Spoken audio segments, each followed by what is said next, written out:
ಎಲ್ಲರಿಗೂ ನನ್ನ ಶುಭೋದಯ. ಕನ್ನಡ ಕನ್ನಡ ಹಾಸವಿ ಗನ್ನಡ, ಕನ್ನಡ ಎನ್ನಿ ಕುಣಿದಾಡುವುದೆನ್ನದೆ, ಕನ್ನಡ ಎನ್ನಿ ಕಿವಿ ನಿಮಿರುವುದು, ಕಾಮನ ಬಿಲ್ಲನ್ನು ಕಾಣುವ ಕವಿಯಳು ತೆಕ್ಕನೆ ಮನ ಮೈ ಮರೆಯುವುದು. ವೇದಿಕೆಯ ಮೇಲೆ ಆಸೀನರಿರುವ ಬಸವ ಕಲ್ಯಾಣದ ಶಾಸಕರೇ, ಅತಿಥಿಗಳೇ, ಗಣ್ಯರೇ ಹಾಗೂ ಶಿಕ್ಷಕರೇ, ಪೋಷಕರೇ, ನನ್ನ ಮತ್ತು ಆತ್ಮೀಯ ಸ್ನೇಹಿತರೆ, ಮೊಟ್ಟ ಮೊದಲಿಗೆ ತಮ್ಮೆಲ್ಲರಿಗೂ ಕನ್ನಡ ರಾಜ್ಯೋತ್ಸವದ ಹಾರ್ದಿಕ ಶುಭಾಶಯಗಳು. ನನ್ನ ಹೆಸರು ವೈಷ್ಣವಿ. ನಾನು 8ನೇ ತರಗತಿಯಲ್ಲಿ ಓದುತ್ತಿದ್ದೇನೆ. ನನ್ನ ಶಾಲೆಯ ಹೆಸರು ಸ್ಮಾರ್ಟ್ ಕಿಡ್ಸ್ ಹೈಸ್ಕೂಲ್. ಕನ್ನಡ ಹಬ್ಬ ಕನ್ನಡಿಗರ ಹಿರಿಮೆಯ ಹಬ್ಬ ಎಂದರೆ ಕನ್ನಡ ರಾಜ್ಯೋತ್ಸವ. ನಮ್ಮ ನಾಡು ಕಲೆಗಳ ಬೀಡು, ಕವಿಗಳ ನಾಡು, ಕಾವ್ಯಗಳ ಕಾಡು. ಈ ನಮ್ಮ ಕನ್ನಡ ನಾಡನ್ನು ಕಪ್ಪು ಮಣ್ಣಿನ ನಾಡು, ಕರುನಾಡು, ಕಮ್ಮೆಟ್ಟು ನಾಡು ಎಂದೆಲ್ಲ ಕರೆಯುತ್ತಾರೆ. ಕರ್ನಾಟಕದ ಹೆಸರು ಮಹಾಭಾರತದ ಕಾಲದಿಂದ ಇಲ್ಲಿಯವರೆಗೂ ತನ್ನದೇ ಆದ ವಿಶೇಷತೆಗಳಿಂದ ಇತಿಹಾಸದ ಪುಟಗಳಲ್ಲಿ ವಿಶಿಷ್ಟ ಸ್ಥಾನಮಾನವನ್ನು ಗಳಿಸಿಕೊಂಡಿದೆ. ಮೌರ್ಯ ಚಕ್ರವರ್ತಿ ಅಶೋಕನ ಆಳ್ವಿಕೆಯಿಂದ ಇಲ್ಲಿಯವರೆಗೂ ನಮ್ಮ ಕರ್ನಾಟಕವನ್ನು ಕದಂಬರು, ಗಂಗರು, ಹೊಯ್ಸಳರು, ರಾಷ್ಟ್ರಕೂಟರು, ಬಾದಾಮಿ ಚಾಲುಕ್ಯರು ಹಾಗೂ ಬಹುಮನೆ ಸುಲ್ತಾನರು, ಇನ್ನು ಅನೇಕ ರಾಜ ಮನೆತನದ ರಾಜರು, ಮಹಾರಾಜರು ನಮ್ಮ ಕರ್ನಾಟಕವನ್ನು ಆಳಿದ್ದಾರೆ. नोबल पब्लिक स्कूल एल्म से ही दोनों जहां में कामयाबी है. Vishwa developers Deepavali bumper offer flat 20% off on all plots available in Shri Ram Nagar, Basava Pride and गंगांबिका नगर. ಈ ಮೂಲಕ ರಾಜ್ಯದ ಏಳಿಗೆಗೆ ತಮ್ಮದೇ ಆದಂತಹ ಸಾಂಸ್ಕೃತಿಕ, ಧಾರ್ಮಿಕ, ಸಾಮಾಜಿಕ ಹಾಗೂ ರಾಜಕೀಯ ಕ್ಷೇತ್ರಗಳಿಗೆ ವಿಶಿಷ್ಟವಾಗಿರುವಂತಹ ಅಪಾರ ಕೊಡುಗೆಯನ್ನು ನೀಡಿದ್ದಾರೆ. ಬ್ರಿಟಿಷರ ಕಾಲದಲ್ಲಿ ಕನ್ನಡ ಭಾಷಾ ಪ್ರದೇಶಗಳು ಹಂಚಿ ಹರಿದು ಹೋಗಿದ್ದವು. ನಂತರ 1956 ನವೆಂಬರ್ 1ರಂದು ಕನ್ನಡ ಮಾತನಾಡುವ ಪ್ರದೇಶಗಳು ವಿಲೀನಗೊಂಡು ಮೈಸೂರು ರಾಜ್ಯ ಉದಯವಾಯಿತು.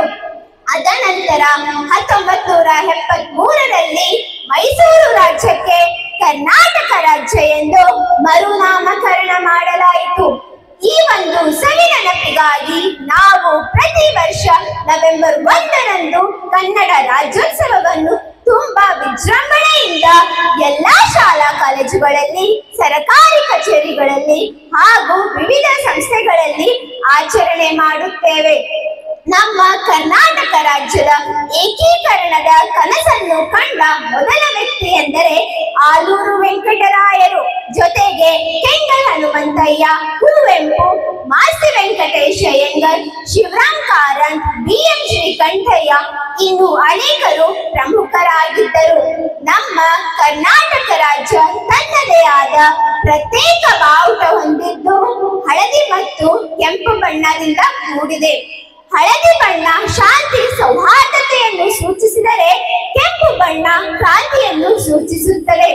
ಅಂದರೆ ನಮ್ಮ ಕನ್ನಡಿಗರು ಶಾಂತಿಗೂ ಬದ್ಧ, ಯುದ್ಧಕ್ಕೂ ಸಿದ್ಧ ಎಂಬ ಸಂದೇಶವನ್ನು ನೀಡುತ್ತದೆ. Sky Sunshine School, step towards better future. Knowledge Park the Creative School admissions are open from LKG to 10th standard. ಇನ್ನು ಕನ್ನಡಿಗರಾದ ನಾವು ನಮ್ಮ ನಾಡಿನ ವಿಶೇಷತೆಗಳನ್ನು ನಾವು ತಿಳಿದುಕೊಳ್ಳಲೇಬೇಕು. ಜಗತ್ತಿನ ಅತ್ಯಂತ ಪುರಾತನ ಮತ್ತು ಶ್ರೀಮಂತ ಭಾಷೆ ಎಂದರೆ ಅದು ಕನ್ನಡ.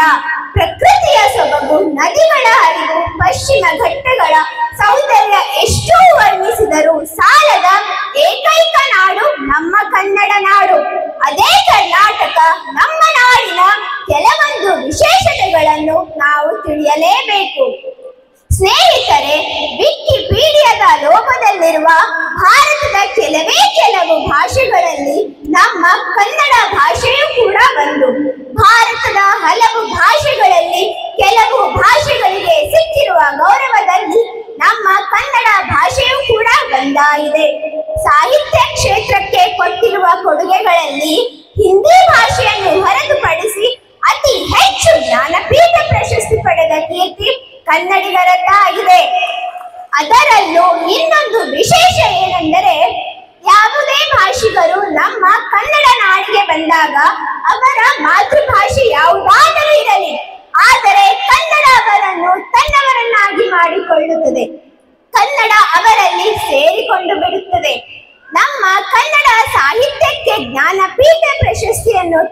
ಕೊಟ್ಟಿರುವಂತಹ ಮಾಸ್ತಿ ವೆಂಕಟೇಶ್ ಅಯ್ಯಂಗರ್ ಅವರ ಮಾತೃಭಾಷೆ ತಮಿಳು. ಆದರೆ ನಾವು ಅವರನ್ನು ಕನ್ನಡದ ಆಸ್ತಿ ಎಂದು ಕರೆಯುತ್ತೇವೆ. ದರಾ ಬೇಂದ್ರೆಯವರ ಮಾತೃಭಾಷೆ ಮರಾಠಿ. ಅವರು ಕೂಡ ಕನ್ನಡ ಸಾಹಿತ್ಯಕ್ಕೆ ಜ್ಞಾನಪೀಠ ಪ್ರಶಸ್ತಿಯನ್ನು ತಂದುಕೊಟ್ಟಿದ್ದಾರೆ. ನಮ್ಮ ಕನ್ನಡ ಭಾಷೆ ಯಾರನ್ನಾದರೂ ತನ್ನವರನ್ನಾಗಿ ಮಾಡಿಕೊಳ್ಳುತ್ತದೆ. ಅಷ್ಟೇ ಏಕೆ, ನಮ್ಮ ರಾಷ್ಟ್ರಧ್ವಜವನ್ನು ತಯಾರು ಮಾಡಿ ಇಡೀ ದೇಶಕ್ಕೆ ಸರಬರಾಜು ಮಾಡುವ ಅಧಿಕೃತ ಅನುಮತಿ ಇರುವುದು ನಮ್ಮ ಕರ್ನಾಟಕಕ್ಕೆ. ಅದರಲ್ಲೂ ಉತ್ತರ ಕರ್ನಾಟಕದ ಹುಬ್ಬಳ್ಳಿಯ ಖಾದಿ ಗ್ರಾಮೋದ್ಯೋಗ ಸಂಘಕ್ಕೆ ಎಂಬುದು ನಾವು ತಿಳಿಯಬೇಕಾಗಿದೆ. ಇಡೀ ಭಾರತದಲ್ಲಿ ಮೊಟ್ಟ ಮೊದಲು ಖಾಸಗಿ ರೇಡಿಯೋ ಸ್ಟೇಷನ್ ಸ್ಥಾಪನೆ ಆಗಿದ್ದು ನಮ್ಮ ಕರ್ನಾಟಕದಲ್ಲೇ. ಮತದಾನದಲ್ಲಿ ಬಳಸಲಾಗುವ ಇಂಕು ತಯಾರಾಗುವುದು ನಮ್ಮ ಕರ್ನಾಟಕದ ಮೈಸೂರಿನಲ್ಲಿ.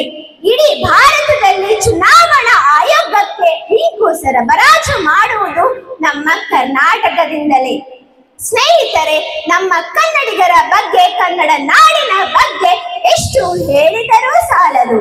ಶಿವಾಜಿಯವರಿಗೆ ತಾಯಿ ಜಿಜಾಬಾಯಿ ವಿಜಯನಗರದ ಕತೆ ಹೇಳಿ ಅಂತೆ ಮತ್ತೆ ಹಿಂದ್ವಿ ಸ್ವರಾಜ್ಯವನ್ನು ಸ್ಥಾಪನೆ ಮಾಡಬೇಕು ಅಂತ ಹೇಳಿ ವಿಜಯನಗರದ ಪತನ ಆದ ನಂತರವೂ ಮತ್ತೆ ಹಿಂದ್ವಿ ಸ್ವರಾಜ್ಯ ಸ್ಥಾಪನೆಗೆ ಶಿವಾಜಿ ಮಹಾರಾಜರು ಪ್ರೇರಣೆ ಪಡೆದುಕೊಂಡಿದ್ದು ನಮ್ಮ ಕರ್ನಾಟಕದ ನೆಲದಿಂದಲೇ.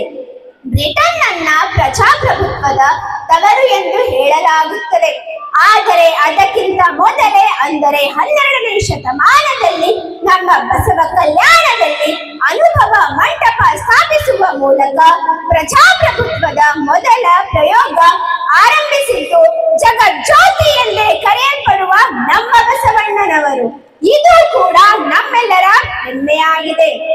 ಬಂಧುಗಳೇ, ಭಾರತದ ಭೂಪಟವನ್ನು ನಾವು ಗಮನಿಸಿದರೆ ಹೆಚ್ಚೆಚ್ಚಿಗೂ ಕನ್ನಡಿಗರು ಮಾಡಿರುವ ಸಾಧನೆಗಳಿವೆ. ಭಾರತ ರತ್ನ ಪ್ರಶಸ್ತಿಯನ್ನು ಪಡೆದಿರುವಂತಹ ಮೊದಲ ಕನ್ನಡಿಗೆ ಎಂದರೆ ಸರ್ ಎಂ ವಿಶ್ವೇಶ್ವರಯ್ಯನವರು. ದೇಶದಲ್ಲೇ ಅತಿ ಹೆಚ್ಚು ಕಾಫಿ ಬೆಳೆಯುವ, ಕಾಫಿ ಉತ್ಪಾದಿಸುವ ರಾಜ್ಯ ಕರ್ನಾಟಕ. ದೇಶದಲ್ಲೇ ಅತಿ ಹೆಚ್ಚು ಆನೆಗಳಿರುವುದು ನಮ್ಮ ಕರ್ನಾಟಕದಲ್ಲಿ. ದೇಶದಲ್ಲೇ ಅತಿ ಹೆಚ್ಚು ರಾಗಿ ಉತ್ಪಾದಿಸುವ ರಾಜ್ಯ ಕರ್ನಾಟಕ. ಏಷ್ಯಾ ಖಂಡದ ಮೊದಲ ಜಲ ವಿದ್ಯುತ್ ಕೇಂದ್ರ ಸ್ಥಾಪನೆ ಆಗಿದ್ದು ನಮ್ಮ ಕರ್ನಾಟಕದ ಮಂಡ್ಯ ಜಿಲ್ಲೆಯ ಶಿವನ ಸಮುದ್ರದಲ್ಲಿ. ದೇಶದಲ್ಲೇ ಅತಿ ಹೆಚ್ಚು ಗಂಧ ಬೆಳೆಯುವ ರಾಜ್ಯ ನಮ್ಮ ಕರ್ನಾಟಕ. ಆದ್ದರಿಂದ ನಮ್ಮ ಕರ್ನಾಟಕವನ್ನು ಗಂಧದ ಗುಡಿ ಎಂದು ಹೇಳಲಾಗುತ್ತದೆ. ಇಂತಹ ನಾಡಿನಲ್ಲಿ ಹುಟ್ಟಿರುವುದು ನಾವೇ ಧನ್ಯರು.